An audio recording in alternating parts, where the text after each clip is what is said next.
How to change avatar in Archero 2.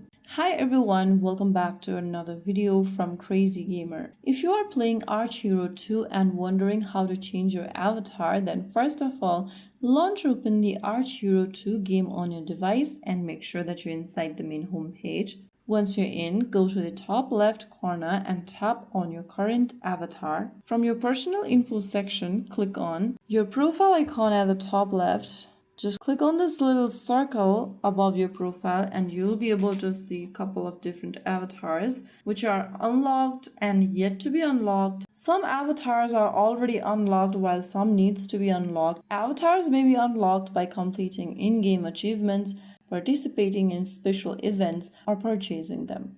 If you don't see the avatar unlocked yet, you can just keep playing and check for new rewards or limited time events. So just select the avatar you want and click on the confirm button or obtain button from the bottom and you'll be good to go. So that's how it's done. If you found the video helpful, don't forget to like, share and subscribe to our channel. I will see you again in the next video. Thank you for watching.